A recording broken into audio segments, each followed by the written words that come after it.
Hey everyone and welcome. Well, clown world's getting worse and our defences are along for the ride. Woke leaders of the military are seriously hampering their own abysmal recruitment figures. And I do believe that we have rotten politics, and I'm not using that as an exaggeration. In not only the actual arms of our defence, i.e. the RAF, Army and Navy, that's not enough. Now they're going after our children, and without parental consent. A new RAF Cadet policy, leaked to the Daily Telegraph, lists mermaids, yes you heard that right, mermaids under statutory inquiry by the Charity Commission as one of the external organisations that should be used for support and advice. Now if you don't know who mermaids are, an investigation by the said same Telegraph disclosed that mermaids were sending chest flattening devices, otherwise known as chest binders, to children as young as 13 and 14 without the permission of their parents. Chest binding has been described by many as a form of, are you ready for this, self-harm. The cadet programme, if you didn't know, caters to boys and girls aged between 12 and 20. So chest binding, self-harm to 12 to 16-year-olds. Doesn't end there, by the way. And yet, the RAF Cadet policy says this: if a child decides they are trans and tells a group instructor, then that instructor is not allowed to tell their parents. So, I suggest removing your children from all groups that could possibly do this, because it seems to be infecting everything, doesn't it?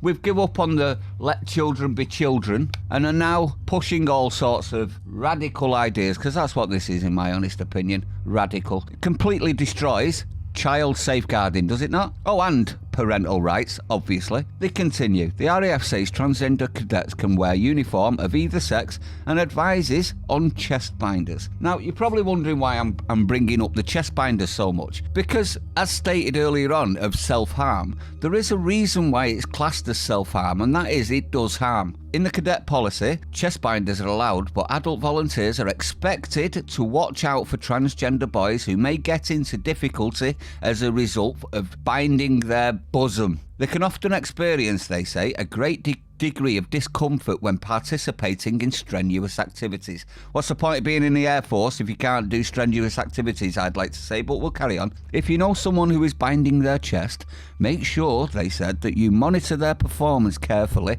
during particularly physical activities and hot temperatures. Binding could cause both discomfort or adversely affect breathing. So they know this is abuse, but allow it. They know it can cause serious harm, but they're affirming it. What the hell's gone wrong with this world, everyone? We used to put kids above all else. Now we're using them in some sick liberal experiment of surgery, drugs and self-inflicted torture, all backed by state and defence, of course. This document, as it continues, casually explains chest bindings and talks of cross-sex hormones and surgery. Children, 12 to 20 years old this is for. Surgery, hormones, chest binding. Are we not seeing a problem here with safeguarding? No mention of potential harms, risks or regrets, obviously. This is a youth-focused organisation. Where is their safeguarding team on this? There obviously hasn't got a safeguarding team. Cadets who have been transitioning are permitted to use facilities such as toilets and ablutions of the gender of their choosing. Air Commodore Tony Keeling, the head of the RAF Air Cadets, said, I expect every member to embrace a strong understanding of diversity and inclusion. Obviously, unless you're a female that needs space without biological males in with you while you're getting, showered, dressed, and in positions of vulnerability. And be unafraid to discuss the lived experience of others who are different to ourselves. Unless you're a woman or a girl. Together, we must ensure that everyone can be comfortable in sharing their views and do not feel compelled to fit into established but outdated norms. Is it an outdated norm, everyone, to expect that people joining the RAF Cadets have a level of, fitness that would mean that you don't have to be watched because of the things you're doing to your own body, like chest binding? They continued, if cadets wish to be known by a different name, different pronouns or wear different uniform, then this will be facilitated to support the individual and avoid any unease or trauma, the guidance says. Now they actually, the cadets, give out the uniform, which works out roughly about £200 per child.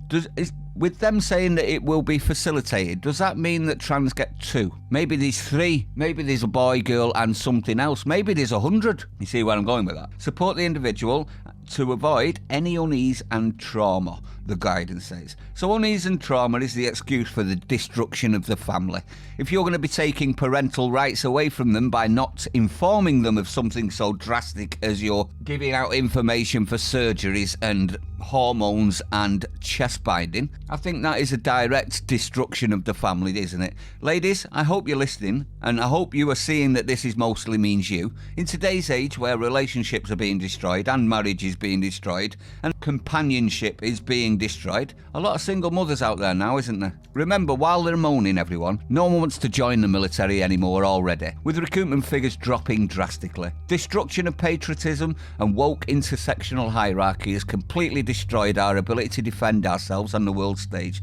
Now, just to bring things back to reality though, how many trans kids do you think actually want to sign up to fight in the cadets or the military? Let's be honest, 1 or 2 at best, and they won't last unless they lower the bar again, because obviously they can't do strenuous stuff because they're going to be chest binding, or worse still, on hormones, which would mean they would need to be able to be supplied with said hormones while they're in service. It's a virtue signal, but it's very, very divisive in my honest opinion. RAF and our leaders should be ashamed. It's not inclusive to allow self-harm of children, is it? Let me know what you think. I'd like to know your opinion. Stay sane. I'll see you on the next one.